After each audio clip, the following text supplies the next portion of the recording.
Good morning, happy Wednesday. We are halfway through the work and school week, everybody. It is 5:30.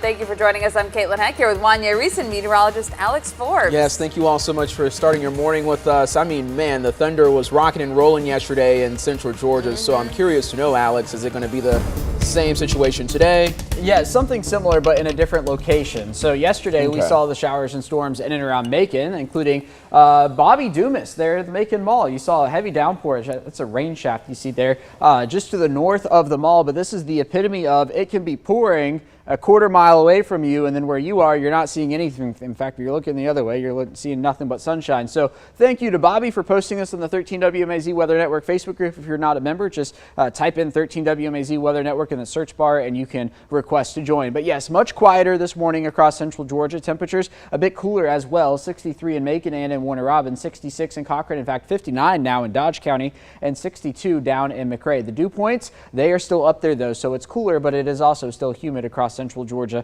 The radar picture is also much quieter this morning than what we saw yesterday afternoon. But this boundary is what fired up the showers and storms yesterday. That sagged to the south a bit during the overnight hours. That's going to push our rain chance to the south today, so we're looking at temperatures to only work their way into the 80s. I've got a much closer look at future view and how warm we'll go for Mother's Day weekend. It all comes your way in just a moment.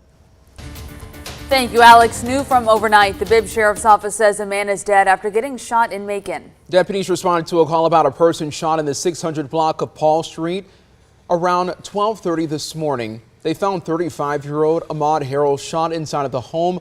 Coroner Lonnie Malley pronounced him dead at the scene. Anyone with information about the shooting should reach out to the Macon Regional Crime Stoppers at 1-877-68-CRIME. That number again for you, it's 1-877-68-CRIME.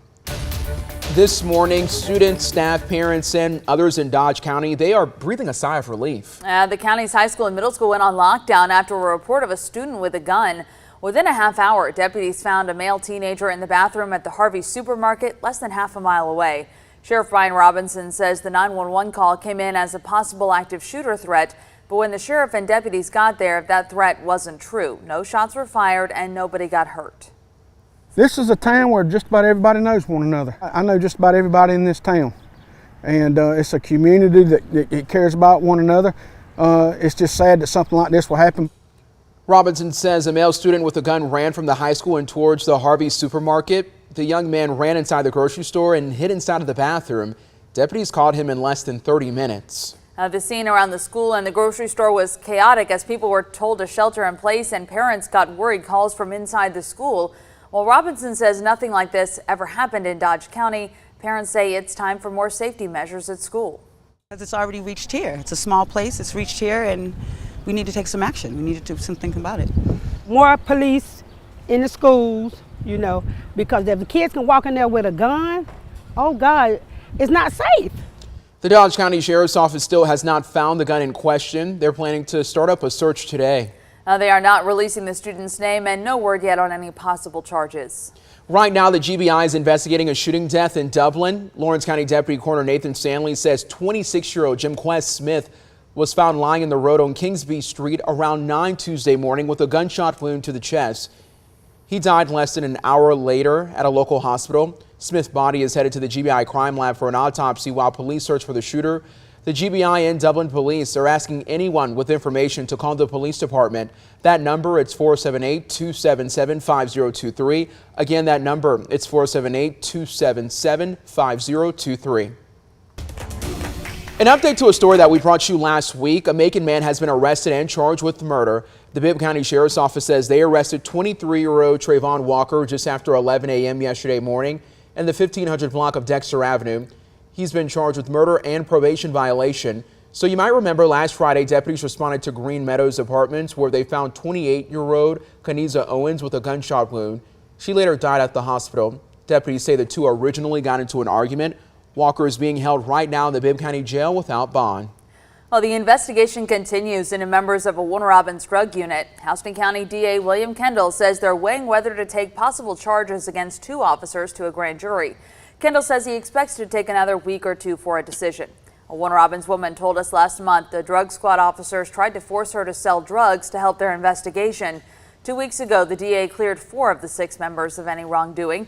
If the officers are not charged, DA Kendall says the 6 could still possibly face internal affairs investigations by their own department. 5:36. Let's get a check of your state news. Governor Brian Kemp's office says there was a huge drop in state tax revenue compared to 1 year ago. The new report shows more than a 16% decrease in net taxes, valued at $840 million. The net sales tax numbers show how much money the state generated through sale and use tax, individual and company income tax, and fuel taxes. A financial expert says the decrease shouldn't be a concern, though. He says more money will come during the summer months, changing the data this year.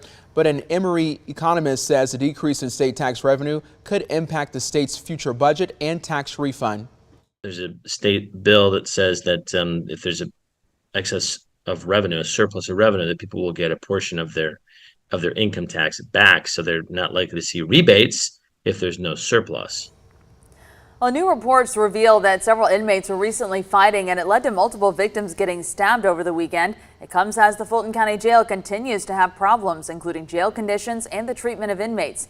The ACLU of Georgia says more affordable bonds and moving inmate cases more quickly could help solve the problem. Not a single actor that can solve the problem, because it's not a single actor that created these problems. The Fulton County Sheriff's Office says they are investigating the fighting that happened over the weekend. They're also investigating the death of LaShawn Thompson, who died in horrible jail conditions. They say they continue to prioritize safety, well-being, and security of every inmate.